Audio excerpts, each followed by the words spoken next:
Hi. The start of the first ever WTC final between India and New Zealand on English soil is just a few days away. And I think this is just the perfect time to recall another historic event that took place on English soil exactly 35 years ago. 1986 was a very significant year for Indian cricket in more ways than one. It was on 5th June 1986 that Kapil Dev's India took on David Gower's England in the first test of the 1986 series at the Lord's Cricket Ground. Kapil Dev won the toss and elected to field, and England scored, if memory serves me right, 294, with Graham Gooch scoring a century. India got off to an okay start, and when the second wicket fell, in came an individual who only had to step out on the hallowed turf of the Lord's Cricket Ground to convince himself and everybody around him that he was Superman.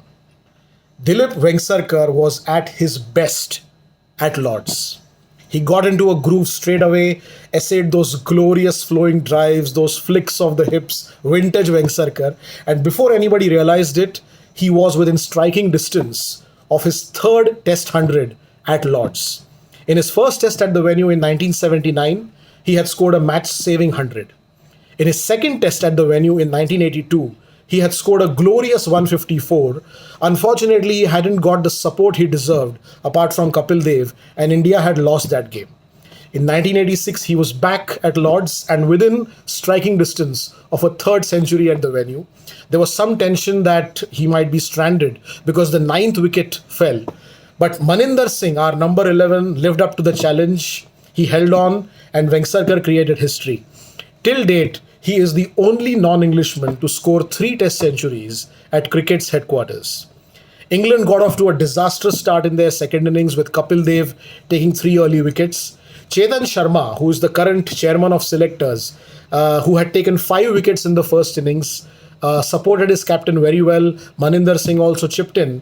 And India were left with 136 to win the game, with the whole of the last day at their disposal.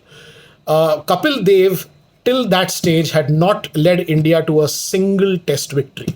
And I think it was his 21st or 22nd test as captain. So it was, a victory was long overdue. We got off to a good start, but then both the openers fell. Vengsarkar and Amarnath tried to bring the situation under control, but they also then fell. And then there was a dreadful mix-up between Azharuddin and Shastri. I remember both of them were stranded at the same end, within handshaking distance of each other. So Azharuddin had to go. But in a way, it was appropriate that the captain was out in the middle when the victory was achieved. Kapil Dev went out. I think he hit 3 or 4 boundaries, and then he hit a 6. He swept, I think, Phil Edmonds for 6 to finish off the match. India won. Kapil Dev had, opened his account as captain of India. What I remember about that series, and this is something that the current lot of youngsters will find it very difficult to imagine. In those days, there was no live telecast of the matches. We were dependent only on one channel, which was Doordarshan. And we were getting to watch a 30-minute highlights package of each day's play 24 hours late, which meant that when the second day's play was on at Lord's and there was live radio commentary, we were watching the highlights of the first day's play and so on, which meant that when the match was over, when India won on the 5th day, we were, actually watching the highlights of the 4th day, when the 5th day's play was on. And then, of course, the day after that, we watched the highlights of the 5th day as well.